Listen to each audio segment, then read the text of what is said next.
Hi everyone, आज हम लोग बात करने जा रहे हैं एक ऐसे टॉपिक की जो कि आपको हेल्प करेगा टू डिसाइड कि कैसे बेटर ट्रेड करना है, कैसे बेटर इन्वेस्ट करना है और कैसे उसका इम्पैक्ट मार्केट पे आता है।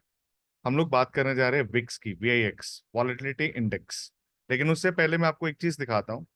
यहाँ पे अगर कंपेयर करें तो सब लोग ये देख रहे हैं कि मार्केट काफी फॉल कर रहा है। यहाँ पे निफ्टी जो है गिर रहा है, लेकिन उसका को रिलेशन क्या है वॉलेटिलिटी इंडेक्स के साथ। सबसे पहले मैं एक चीज बता देता हूँ। जो विक्स होता है उसका relation is inversely proportional.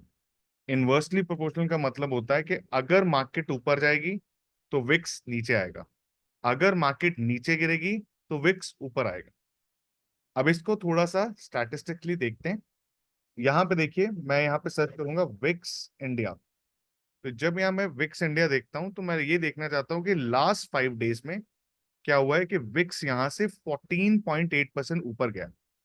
This is what happened in VIX. और अगर मैं बात करूं निफ्टी की, तो यहाँ पे निफ्टी जो है लास्ट 5 डेज में वैसे ही नेगेटिव गया है। डायरेक्टली प्रोपोर्शनल नहीं है, इनवर्सली, यानी कि ऑपोजिट काम करता है। विक्स 14% ऊपर, निफ्टी 2% नीचे। इसका मतलब है कि जो स्टॉक प्राइसेस है उसका इम्पैक्ट कैसे दिखता है। फॉर एग्जाम्पल, अगर मार्केट का विक्स ऊपर जाएगा तो जनरली जो स्टॉक्स हैं वो नीचे आना स्टार्ट करते हैं। ये चीजें इंपॉर्टेंट है। अब मैं विक्स की इंपॉर्टेंस बताता हूँ। यहाँ पे देखिए, तो यहाँ पे एक हेडिंग लिखते हैं, विक्स, जिससे आपको एक आइडिया मिलेगा। तो मैं इसकी फॉन्ट थोड़ी बड़ी कर देता हूँ ताकि दिखे सबको। अच्छा, उससे पहले जब मैं स्टार्ट करने जा रहा हूँ तो मेरी एक रिक्वेस्ट है कि यहाँ पे और भी वीडियोस हैं। मैंने 8 वीडियोस और डाले हैं। अगर आपको ये वीडियो अच्छा लगे तो उनको भी देखना, एंड नए हो तो सब्सक्राइब करना एंड शेयर भी करना। अब यहाँ पे विक्स का सबसे पहला पार्ट है कि एज अ रिटेल ट्रेडर या इन्वेस्टर मुझे ये क्या पता चलता है, अनसर्टेनिटी। तो होता क्या है कि अगर मैं देखूं कि जैसे विक्स ऊपर जाता है तो एक इन्वेस्टर्स के बीच में अनसर्टेनिटी या पैनिक मोड क्रिएट हो जाता है। जैसे वो अनसर्टेनिटी मार्केट में आती है तो उसका इम्पैक्ट क्या हो सकता है कि अनसर्टेनिटी जो है उसकी वजह से ज्यादा जो इंसान है पैनिक मोड में प्रॉफिट या लॉसेस को टेक केयर करते हैं। जनरली इन एक बिगनर का लॉस होता है। एक बिगनर इंसान है जो मार्केट में ट्रेड करना है, अगर बहुत ज्यादा वॉलेटिलिटी बढ़ जाए तो उसके लिए पैसा बनाना डिफिकल्ट हो जाता है। उसके बाद second, stocks might fall heavy. अगर आप देखेंगे कि विक्स ऊपर जाता है तो स्टॉक काफी हेवीली फॉल करते हैं। थर्ड, इसकी रेंजेस का ध्यान रखना पड़ता है। For example, stable if VIX is below, general 20 बोलते हैं कि 20 से नीचे हो तो, लेकिन हम लोग ये देखते हैं कि जब कभी 15 से नीचे आया तब मार्केट काफी स्टेबल दिखती है, एंड उसके बाद चीजें रिजल्ट्स अच्छे आते हैं। अब मैं ये स्टेबिलिटी रेंज की बात क्यों कर रहा हूँ? देखिए, बहुत सारे चार्टिंग पैटर्न्स होते हैं जैसे हैमर, बुलिश एंगल्फिंग। हम लोग को देख के लगता है कि अभी ऊपर ही जाएंगे, बट अगर वो फेल हुए तो उसका एक कारण हो सकता है ये अनस्टेबिलिटी इन द मार्केट के। विक्स ऊपर है तो आपके चार्टिंग पैटर्न बहुत फेल हो सकते हैं।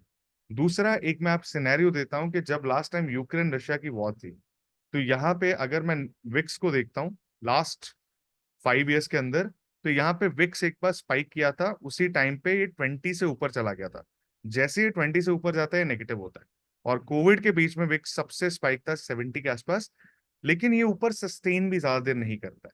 और अगर मैं लास्ट 1 ईयर की बात करूं तो प्रॉब्लम इज के VIX has been trading at the highest level point. ये सबसे ऊपर चला गया है। इस वजह से मार्केट के अंदर एक अनसर्टेनिटी है, हमें थोड़ा ध्यान रखना है। अब कई बार मेरे से एक क्वेश्चन आता है, तो मैं क्या करता हूँ, मैं अपना पर्सपेक्टिव देता हूँ। जब हायर द विक्स,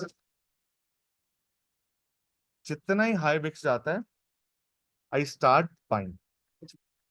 लेकिन इसका मतलब ये नहीं कि मैं बहुत ही अब 15 पे है तो मैं लूंगा, नहीं। जब विक्स ऊपर चला जाता है 18-20 और उसके बाद अगर वहां पे फॉल दिखना शुरू हो विक्स में, और जब स्टॉक्स में रिवर्सल होता है तब, तो यहाँ पे मैं क्या करता हूँ, एक तो वहां पे बाइंग करता हूँ, दूसरा I try to invest then. Invest मतलब पैसे बचा के रखता हूँ, और जब कभी ऐसी सिचुएशन आती है, अच्छी अच्छी कंपनी सस्ते प्राइस में आती है, तो तब बाय करना मैं स्टार्ट करता हूँ। यहाँ पे देखिए, इंडिया विक्स के लिए आप सर्च कर सकते हैं, यहाँ पे दिखेगा आपको। इस टाइम पे 18.4 है, ये एक्चुअली इस साल का one of the highest point पे विक्स ट्रेड कर रहा है। अब यहाँ पे एक अच्छा पॉइंट ये है कि लास्ट टाइम भी, ये देखिए जहां पे लाइन में ड्रॉ कर रहा हूँ, लास्ट टाइम भी यहीं से नीचे गिरा था। अगर यहाँ से अब रिवर्सल होता है, ऊपर से नीचे गिरता है, तो फिर मार्केट वापस ऊपर जाएगी, नहीं तो अगर इससे ऊपर गया तो फिर थोड़ा सा पैनिक मोड वापस से क्रिएट हो सकता है। This is the last stage कि अगर यहाँ से गिरा तो परफेक्ट है, नहीं गिरा तो प्रॉब्लम। ये था आज का वीडियो विक्स के ऊपर। Please do let me know comment में कि कैसे समझ आई, क्या आप इसको ट्रैक करेंगे। तो अब मैं आपको एक और प्रॉब्लम स्टेटमेंट देता हूं कि आप देखना है कि जब यूएस मार्केट गिरी थी उसका विक्स कहाँ था। मैंने जो लास्ट टाइम चेक किया था इट वाज अबव 30। तो आप एक बार चेक करना है कि आज से 1 डेढ़ साल पहले या 2 साल पहले जब यूएस मार्केट काफी करेक्ट हुई थी, उस टाइम पे इंडिया का विक्स, सॉरी यूएस का विक्स कैसे काम कर रहा था, उसका रिलेशन क्या है। जब वो आप सॉल्व करेंगे उससे आपको एक काफी हेल्दी आइडिया मिलने। Thank you, everyone, and see you tomorrow again. Yeah, maybe next week. Thank you, guys.